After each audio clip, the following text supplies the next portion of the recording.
नमस्कार, मैं रवीश कुमार। पहलगाम में आतंकी हमले का आज 7वां दिन है और सुबह सुबह खबर आती है कि नेशनल चैनल 4 PM बंद कर दिया गया।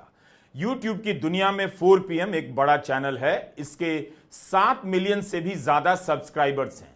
चैनल के संपादक संजय शर्मा के अनुसार उन्हें कारण नहीं बताया गया, लेकिन इस चैनल ने क्या ऐसी गलती की होगी कि राष्ट्रीय सुरक्षा को खतरा हो गया? प्रधानमंत्री मोदी और गृहमंत्री अमित शाह की आलोचना ही की होगी, सवाल ही किया होगा कि सुरक्षा में चूक कैसे हो गई। शहला रशीद ने तो सेना पर टॉर्चर का आरोप लगाते हुए ट्वीट कर दिया था। तब मोदी सरकार ने देशद्रोह का मामला दर्ज कर लिया। अब स्थितियां बदल गईं तो मुकदमा वापस ले लिया गया। लेकिन नेहा सिंह राठौर और माद्री काकोटी ने सरकार से सवाल पूछ लिया तो FIR कर दी गई है। इसी वीडियो में आगे हम इसकी बात करेंगे। उम्मीद है आप इस वीडियो को पूरा देखेंगे। 4 PM के संपादक संजय शर्मा ने X पर सुबह सुबह जानकारी दी कि हमारा नेशनल चैनल 4 PM सरकार ने बंद करवा दिया है। नेशनल सिक्योरिटी का बहाना बनाकर लोकतंत्र की एक मजबूत आवाज को कुचलने की कोशिश की गई है। मैं देश से उतना ही नहीं, उससे कहीं ज्यादा प्यार करता हूं जितना यह सरकार दावा करती है। अगर किसी वीडियो पर सरकार को आपत्ति थी तो एक मेल भेजकर बताया जा सकता था। मैं खुद जांचता और अगर गलती होती तो उसे हटा देता। लेकिन सच यह है कि मोदी देश नहीं है, सरकार से सवाल पूछना गुनाह नहीं है। लोकतंत्र में आवाज उठाना हमारा अधिकार है। तानाशाही से डरने वाले नहीं हैं हम 4 PM यूपी और बाकी सभी 4 PM राज्य चैनलों पर अपनी आवाज बुलंद करते रहेंगे। आपसे अनुरोध है कि उन चैनलों को तुरंत सब्सक्राइब करें और इस संघर्ष में हमारा साथ दें। चैनल बंद हो सकता है पर हमारी आवाज नहीं। चाहे यूट्यूब हो या कोई और मंच, हम लोकतंत्र की मशाल जलाते रहेंगे। तो क्या अब यही सब होगा कि जो सवाल करेगा उसका चैनल बंद कर दिया जाएगा, FIR कर दी जाएगी? 4 PM का संबंध लखनऊ से है और इसी शहर में 2 और FIR हुई हैं। लोक गायिका नेहा सिंह राठौर ने ऐसा क्या कह दिया कि उनके खिलाफ FIR हो गई? लखनऊ यूनिवर्सिटी की प्रोफेसर माद्री काकोटी ने ऐसा कौन सा सवाल पूछ दिया कि उनके खिलाफ FIR हुई है? 4 PM के कई थंबनेल पर आपत्तियां जताई जा रही हैं, वह भी आधिकारिक तौर पर नहीं बल्कि सोशल मीडिया में अफवाह के रूप में। अगर थंबनेल के कारण बंद किया गया है तो संपादक संजय शर्मा को बताना चाहिए।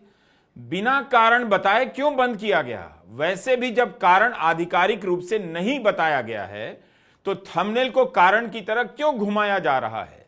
थंबनेल को लेकर अलग अलग पैमाना होता है। मैं खुद कम शब्दों में थंबनेल लगाता हूं, लेकिन उसकी भी व्याख्या इसी तरह से की जा सकती है जैसे 4 PM की जा रही है। थंबनेल को लेकर यूट्यूब की अपनी गाइडलाइन है कि मिसलीडिंग नहीं होनी चाहिए।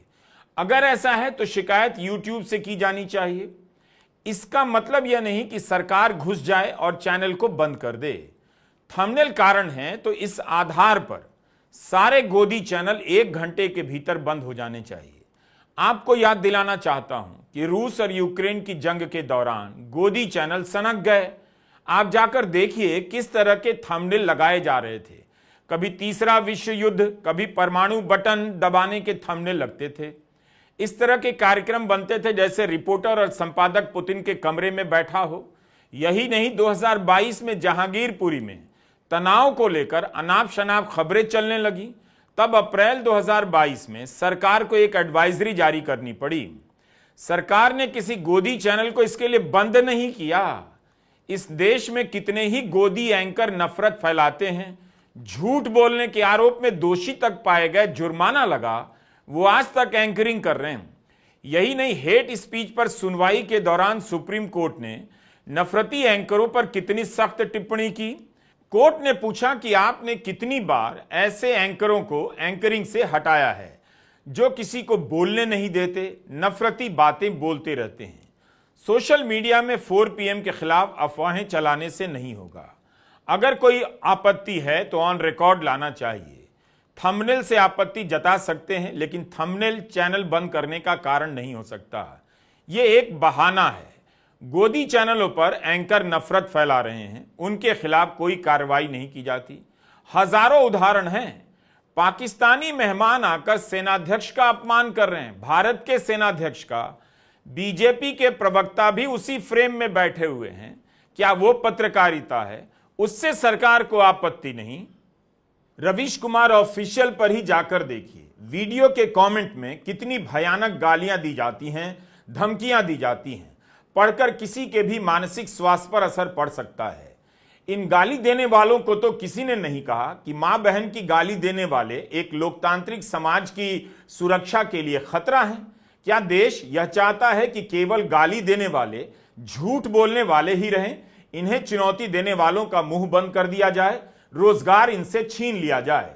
अगर इस तरह से यूट्यूब चैनल बंद किए जाएंगे तब तो फिर आम आदमी डरपोक हो जाएगा। कितनी मुश्किल से इस देश की जनता 200 साल की गुलामी से निकली है। कितने लोगों ने उसे निकालने के लिए कुर्बानी दी। क्या बोलने की उस आजादी पर इस तरह से हमला किया जाएगा?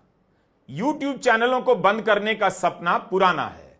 अजीत अंजुम, अभिसार शर्मा या न्यूज लॉन्ड्री या वायर सब हाड़ तोड़ मेहनत करते हैं, सरकार से सवाल करते हैं।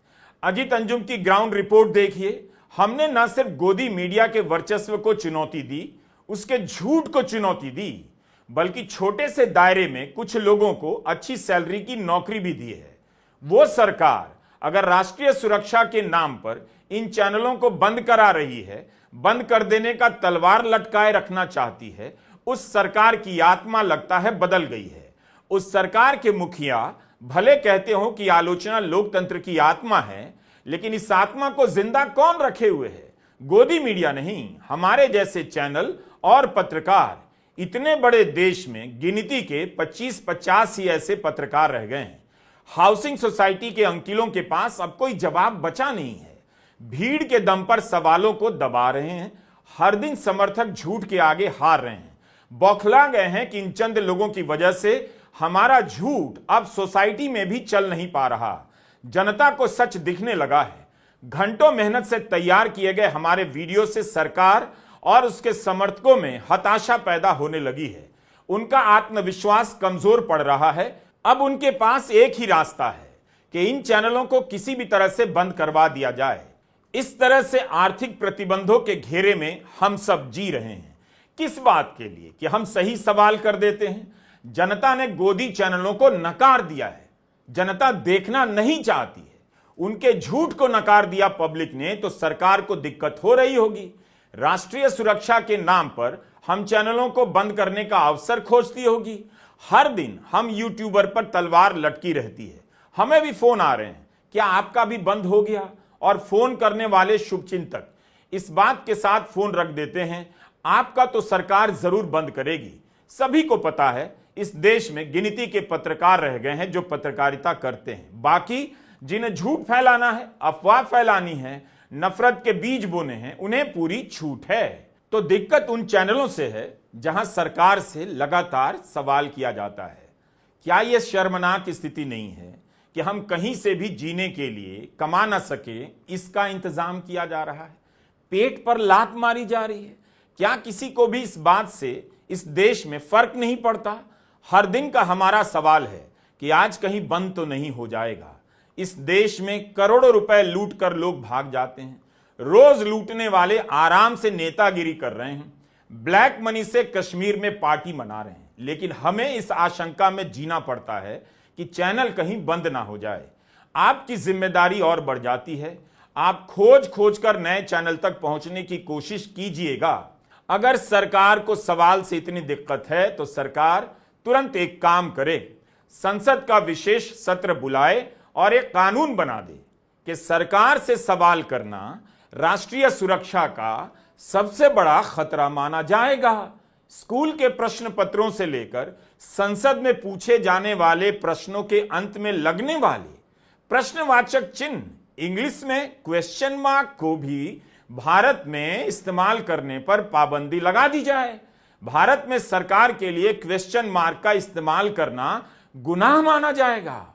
और यह बात अब कोई याद नहीं दिलाएगा कि आलोचना लोकतंत्र की आत्मा है। ऐसी बात कहने वाले प्रधानमंत्री की आलोचना करने पर आपकी रोजी रोटी छीनी जा सकती है, आपकी आत्मा परमात्मा के पास भेजी जा सकती है।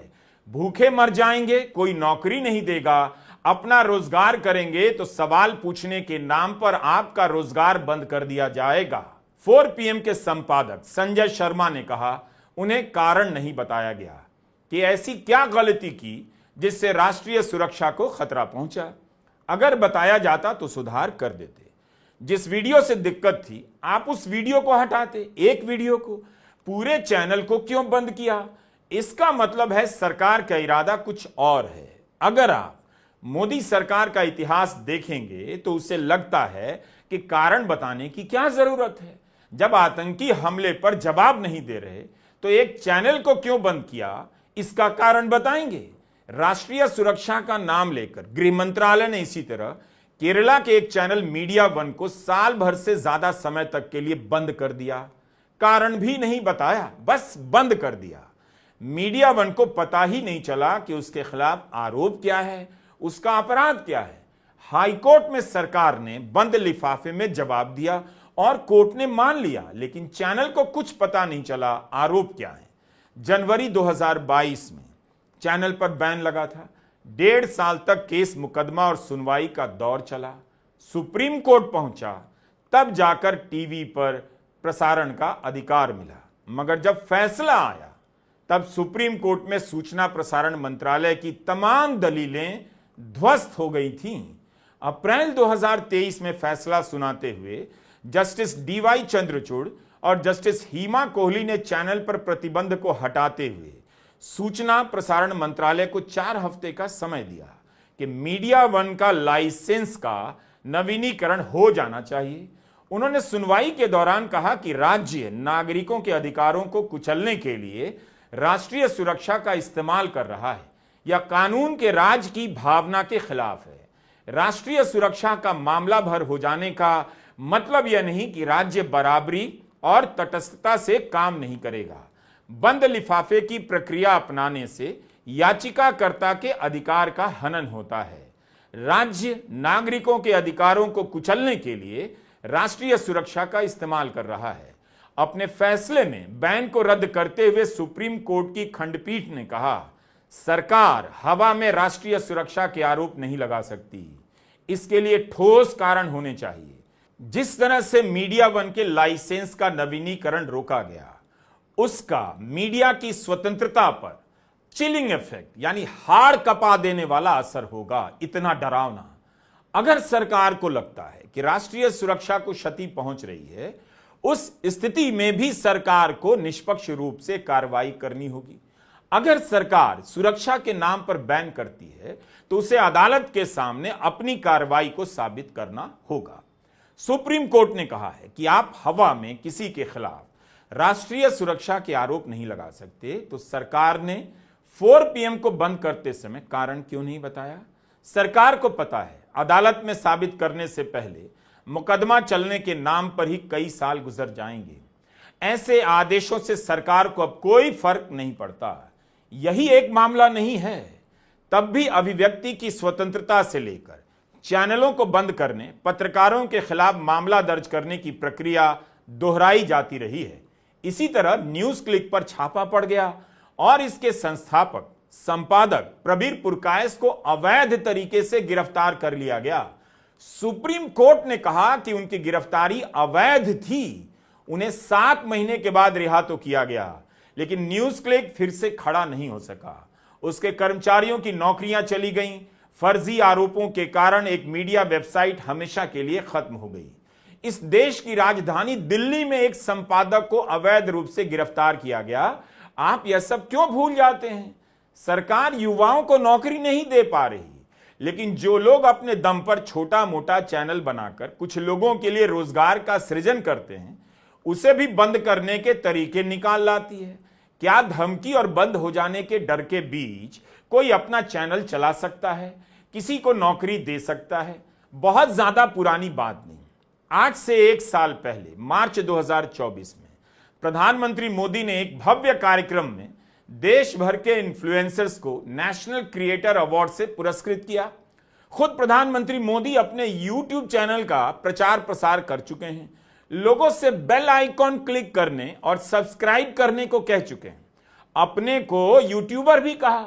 क्या उनकी सरकार एक ऐसा यूट्यूब स्पेस बनाना चाहती है जहां किसी भी क्रिएटर के लिए अपने चैनल की सुरक्षा की कोई गारंटी ना हो, जहां कभी भी कोई भी उसके वर्षों की मेहनत पर एक झटके में पानी फेर दे, बेरोजगार कर दे, चैनल बंद कर दे? क्या मोदी सरकार यूट्यूब को ऐसे स्पेस में बदलना चाहती है जहां कोई उनसे सवाल ना करे? यूट्यूब भी गोदी मीडिया हो जाए, जब बिना कारण बताए इतनी आसानी से अगर किसी का चैनल बंद किया जा सकता है, फिर ब्रॉडकास्ट बिल और अन्य नियमों की क्या जरूरत है? क्या सरकार को पता नहीं कि अभिव्यक्ति की स्वतंत्रता के मामले में सुप्रीम कोर्ट ने पुलिस को क्या फटकार लगाई है? ज्यादा पुरानी खबर नहीं, इसी 3 मार्च की है। कांग्रेस सांसद इमरान प्रताप गढ़ी ने एक कविता ही सोशल मीडिया पर पोस्ट की थी और उनके खिलाफ एफआईआर हो गई।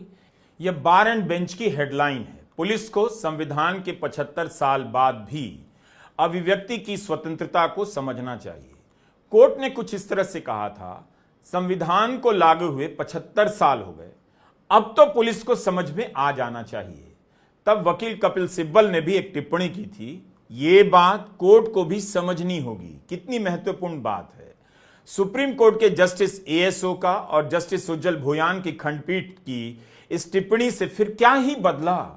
पुलिस अगर बोलने पर, लिखने पर एफआईआर करने लग जाए तो फिर इमरान प्रतापगढ़ी मामले में सुप्रीम कोर्ट का फैसला अभिव्यक्ति की स्वतंत्रता को किस तरह सहारा देता है?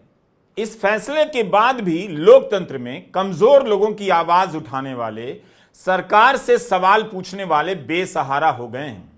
इस केस में गुजरात सरकार की तरफ से सॉलिसिटर जनरल तुषार मेहता ने तर्क दिया, सोशल मीडिया एक खतरनाक उपकरण है और लोगों को जिम्मेदारी से काम करना चाहिए। तो सुप्रीम कोर्ट के जस्टिस ओका ने कहा, यह समस्या है, अब किसी के मन में रचनात्मकता के लिए कोई सम्मान नहीं है।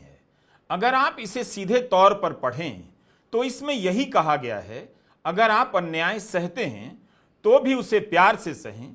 अगर न्याय की लड़ाई का सामना अन्याय से होता है तब भी हम उसका सामना प्यार से करेंगे। आपने सुना कविता की इस पंक्ति को, आप भी बताइए, क्या ऐसी पंक्तियों के बोलने से, पोस्ट करने से एफआईआर होनी चाहिए थी? हाईकोर्ट से लेकर सुप्रीम कोर्ट तक का कितना वक्त बर्बाद किया गया। लोक गायिका नेहा सिंह राठौर कविता लिखती हैं, गाने लिखती हैं, गाना गाती हैं, भोजपुरी में बहुत लोकप्रिय हैं, उनका गाना चारों तरफ सुना जाता है। पाकिस्तान में उनका गाना वायरल हो गया, तो क्या ये उनसे अपराध हो गया?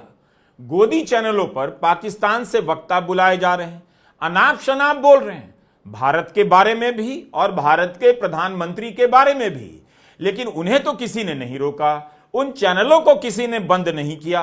पाकिस्तानी आकर भारत के चैनलों पर कुछ भी बोल सकते हैं, लेकिन नेहा सिंह राठौर बोलेंगी, गाएंगी तो एफआईआर होगी। आपको एक खबर की याद दिलाना चाहता हूं। यह खबर भी उसी समय की है जब सुप्रीम कोर्ट ने इमरान प्रतापगढ़ी के केस में टिप्पणी की थी। शहला राशिद शोरा के खिलाफ पुलिस ने देशद्रोह का मामला दर्ज किया। शहला जेएनयू छात्र संघ की उपाध्यक्ष रह चुकी हैं। पुलिस ने उनके खिलाफ 2 समुदायों के बीच शत्रुता फैलाने, देशद्रोह, सेना के खिलाफ प्रतिकूल टिप्पणी करने के आरोपों में कई धाराएं दर्ज कर दी।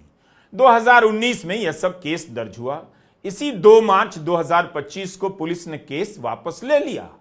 अभियोजन पक्ष ने कोर्ट को बताया कि दिल्ली के उपराज्यपाल ने मुकदमा चलाने की अनुमति वापस ले ली है।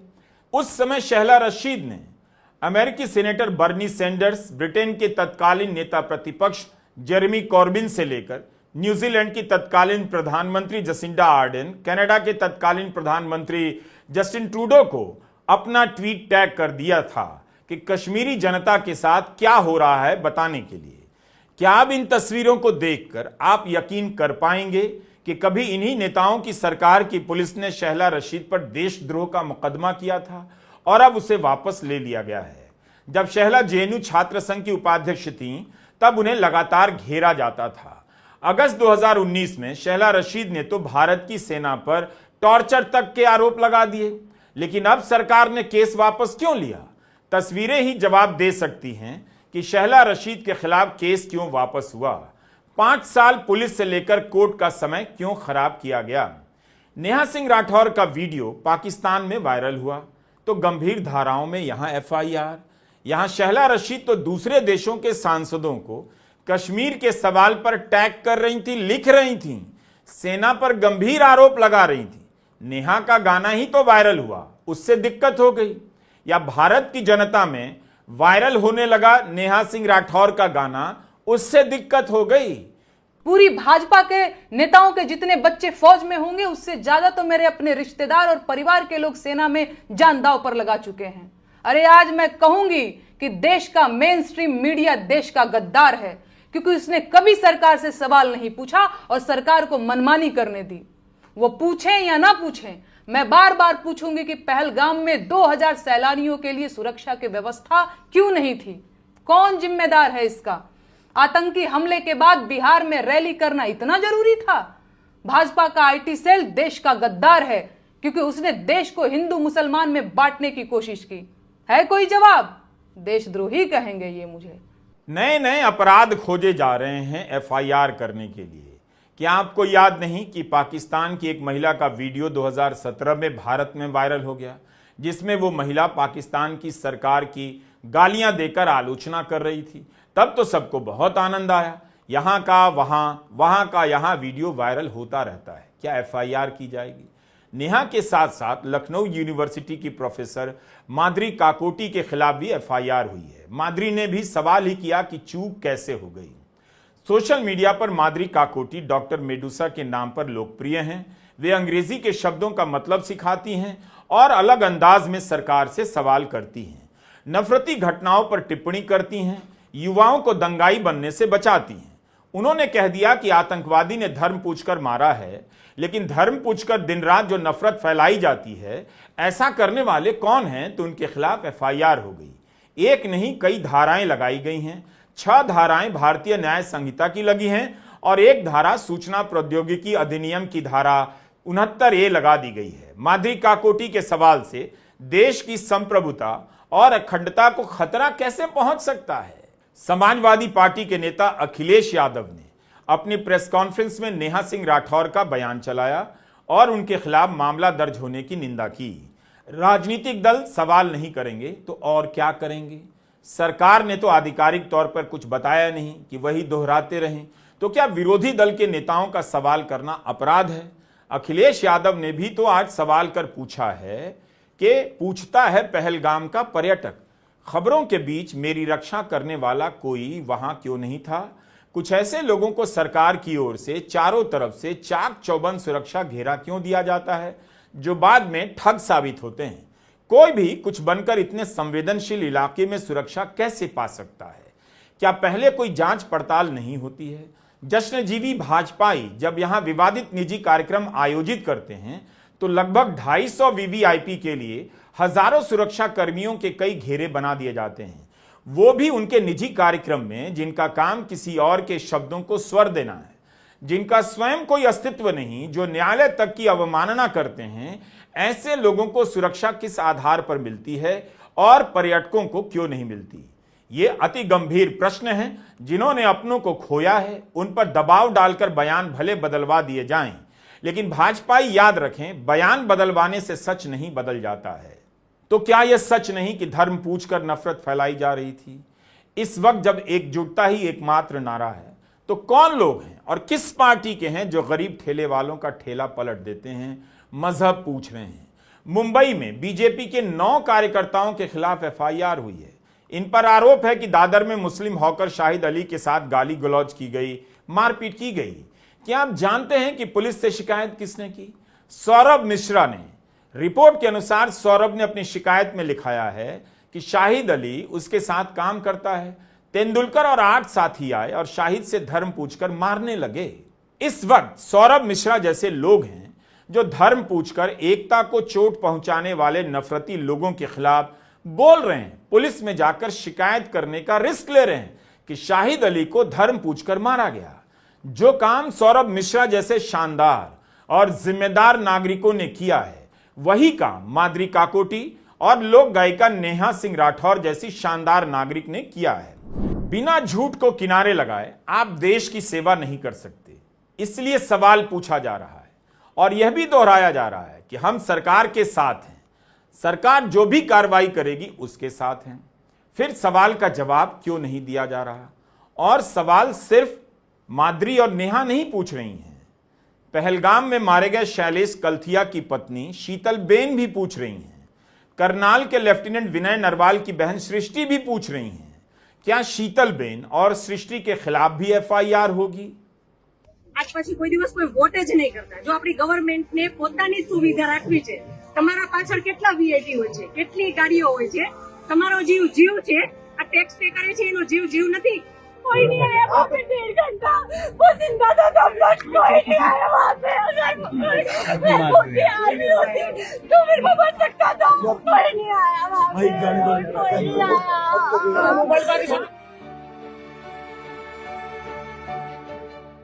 उम्मीद थी और अब भी है कि सरकार उन परिवार के लोगों को जवाब देगी, बताएगी कि सुरक्षा में चूक क्यों हुई, क्यों पता नहीं चला कि हजारों लोग पहलगाम आ गए, हजारों लोग बैसारण जा रहे हैं, हजारों पर्यटक पहले से प्लान बनाकर आ रहे हैं, फिर कैसे कह दिया गया कि अचानक आ गए। होटल वालों ने नहीं बताया, टूर ऑपरेटर्स ने नहीं बताया। अब तो इसका भी खंडन आ गया है कि सबको पता है कि बैसारण खुला है, लोगों ने हफ्तों पहले प्लान बनाया और बैसारण हमेशा ही खुला रहता है। अचानक खुलने की बात गलत निकली, तो इस पर जवाब आना चाहिए था या नहीं? अगर कोई यह सवाल पूछ देगा तो क्या एफआईआर होगी? इंडियन एक्सप्रेस की खबर है, पूर्वोत्तर में पहलगाम हमले के बाद सोशल मीडिया पर लिखने के आरोप में 22 लोग गिरफ्तार किए गए हैं। इनमें से 17 लोग केवल असम में गिरफ्तार हुए हैं। एआईडीयूएफ के विधायक अमीनुल इस्लाम को भी गिरफ्तार किया गया है।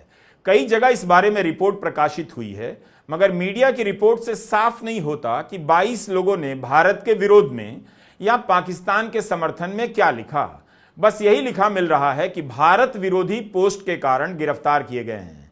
मुख्यमंत्री हिमंता बिस्वा शर्मा ने ट्वीट किया है कि अगर कोई प्रत्यक्ष या अप्रत्यक्ष रूप से पाकिस्तान का समर्थन करता पाया गया तो उसे सहन नहीं किया जाएगा।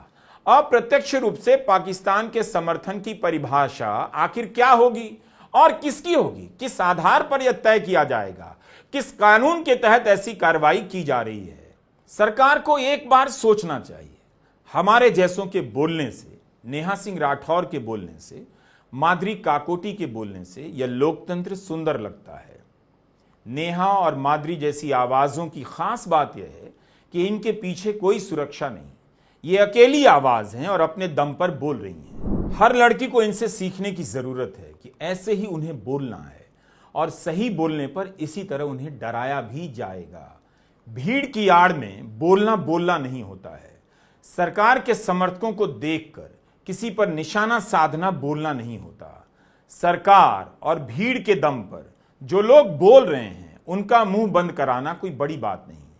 हम जानते हैं कि बहुत से लोग भीड़ बनाने में लगे हैं ताकि उसके नाम पर, उसकी आड़ में किसी को भी टारगेट किया जा सके। हम यह भी जानते हैं कि हाउसिंग सोसाइटी के बहादुर अंकिल बेहद डरपोक हैं। जिस दिन उनका भरोसा गया कि भीड़ अब नहीं है, सरकार एक्शन ले सकती है, वो बोलना बंद कर देंगे। ये बोलते ही इसलिए हैं कि इनबॉक्स में एक भीड़ बन गई है।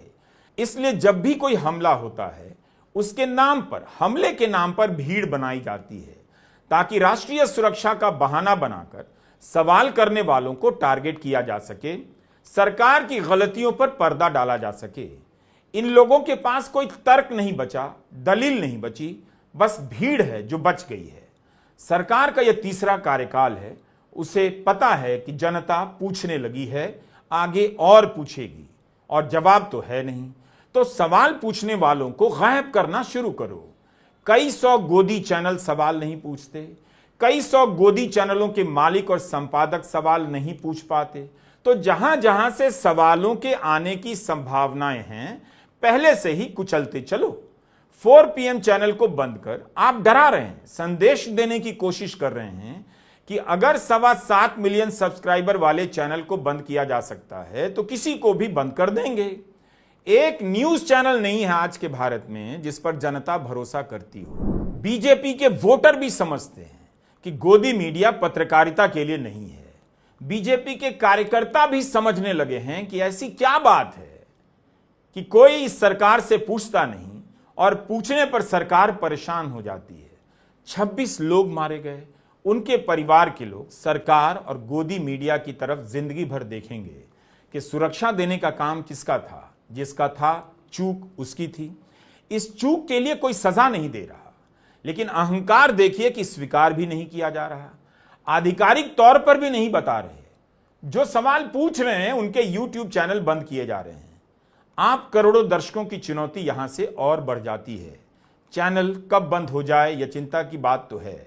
सरकार अगर 4 यूट्यूबर और उनके साथ काम करने वाले 10-20 लोगों को भूखा मारना चाहती है तो कोई बड़ी बात नहीं। बात हमारी ही नहीं, आपकी भी है। आप जानते हैं ये लड़ाई आप भी लड़ रहे हैं, तभी आपने इन चैनलों को सब्सक्राइब किया है। आगे भी लड़ते रहेंगे। ब्रिटिश हुकूमत भारत के लोगों को जेल के नाम पर डराया करती थी। गांधी जी ने जेल जाने को खेल में बदल दिया। जेल का डर भारत से चला गया और भारत आजाद हो गया। यही डर की अंतिम दवा है। नमस्कार, मैं रवीश कुमार।